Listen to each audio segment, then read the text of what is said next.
Breaking right now on Denver 7 News at 7 o'clock on Local 3, fireworks spark a house fire in the metro. We're live from the scene showing you this harsh reminder about the fire danger today.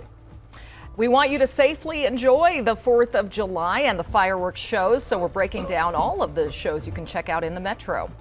And you don't even have to break a sweat to get an Olympic medal. The star swimmer auctioning off some of his hardware for a good cause. Bronze and silver only. He's keeping the gold for himself.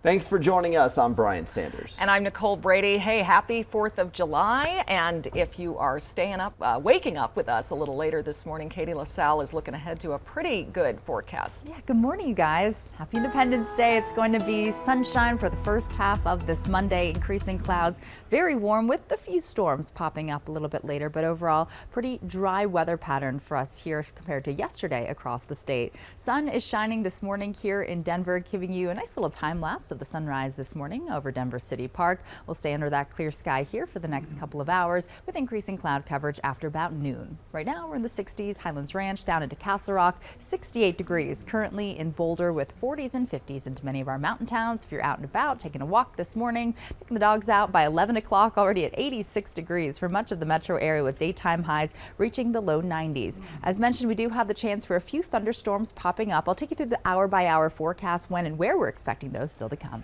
Most of us are enjoying a holiday-like drive, RTD on their holiday schedule right now, but we do have one crash on the southwest side. It's pretty significant right now. On the westbound side of C470, trying to get past Ken Carroll. Take a look from the camera. I'll show you what's going on here. So you have this car that's over here right next to the cable rail. So it came off of the westbound side, went into the grass and up against the cable rail, and that prevents crossover crashes. So hopefully it helped out in this situation. But right now, all westbound lanes of C470 are temporarily closed right there at Ken Carroll, so you can't get past it just yet, and you can't even get off the ramp there and get on the ramp because that's closed as well. So I don't know how long they're going to keep it closed like this, but that's the way they have it situated, at least for right now. So if you just have to leave the house, you can work your way up to Quincy, Bellevue, 285 and get around it that way. But that's the only problem so far in the morning drive. Fireworks lit up the city of Denver last night. Check this out. Really pretty view above Civic Center Park. This is from Air Tracker 7, the other one on the right, over Elitch Gardens.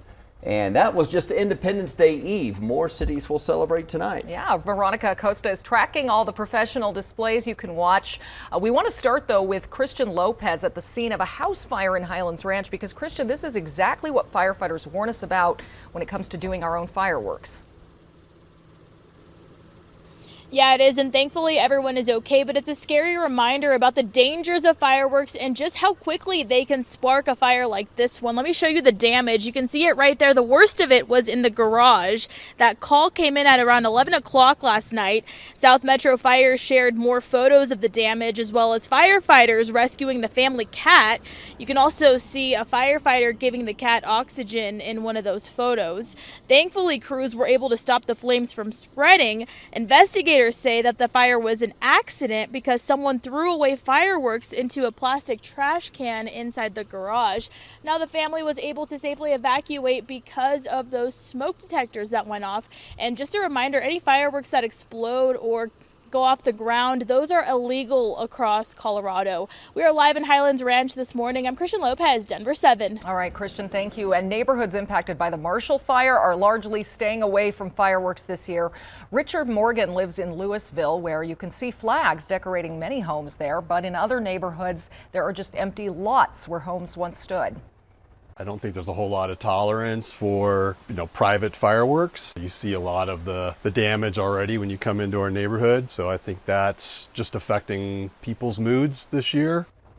While fireworks of any kind are banned in Boulder County this year, dispatchers tell us they've already received several complaints about illegal fireworks, including one that started a fire. Denver police say thanks to anonymous tips, more than 10,000 pounds of illegal fireworks is now off the streets. Officers say the fireworks were being sold out of a northwest Denver home on Friday night. Police say they don't have any arrests to report yet, but they're still investigating. With the safety risk, it's best to leave the big fireworks shows to the professionals this year, and even some of those are canceled. Denver 7's Veronica Acosta is live with a look at the displays that are a go as well across the metro.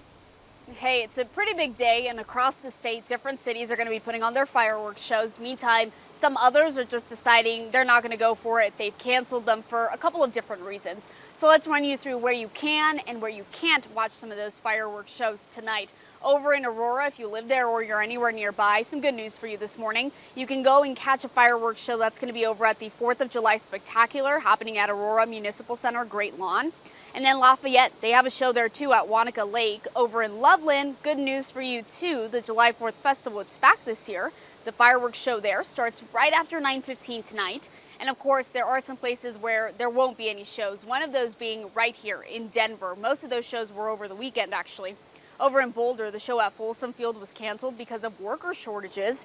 And unfortunately, Castle Rock had to go the same route as Boulder, canceling its show for a different reason there, though, because of high fire risk. Now, we do have a full list of fireworks shows that are still happening, as well as those that have been canceled over on our website. That's at thedenverchannel.com.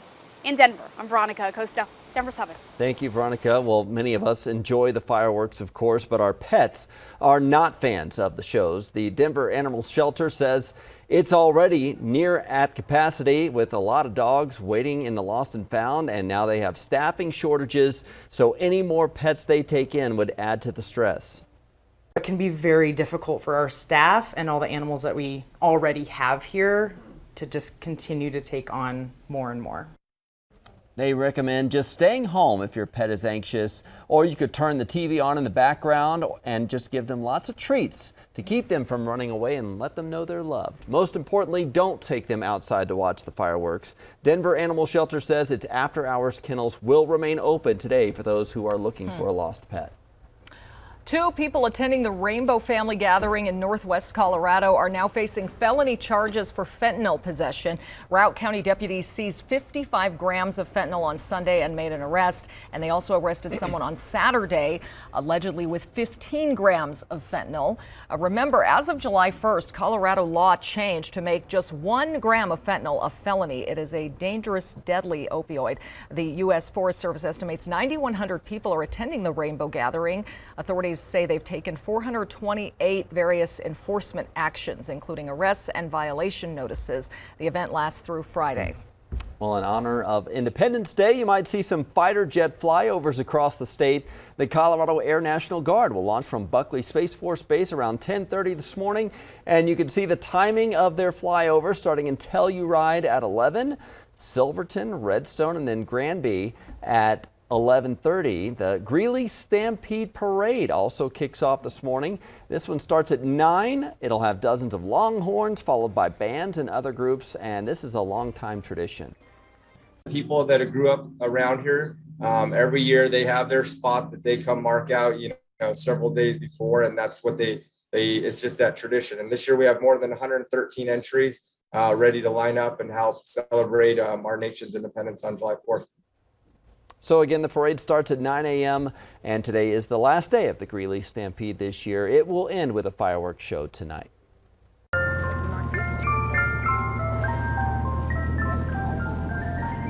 What is summer without that sound? Well, it is finally returned to Aurora after decades. Last week, the city council unanimously voted to repeal a 65-year-old law banning ice cream trucks in Aurora.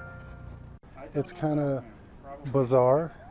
But it's really great for the families and the kids of Aurora. Now ice cream trucks can drive through neighborhoods and they're not going to feel like pirates. It's a long time overdue. Is he suggesting that ice cream trucks used to sneak in to Aurora? Pirates, I guess? I don't know. Well, anyway, the city council still needs to hold one final vote to officially unban ice cream trucks, but they decided to make an exception for the 4th of July holiday weekend so people could enjoy it. Well, who's going to tattletale on an ice cream truck? Right? Yeah. Yeah. Well, how much money makes a person wealthy? A new survey shows what you need to earn in Denver to be considered rich. And he's a Stanley Cup winner, and now an Avs player has a fresh new look. Why Gabe Landeskog says he finally cut his championship beard.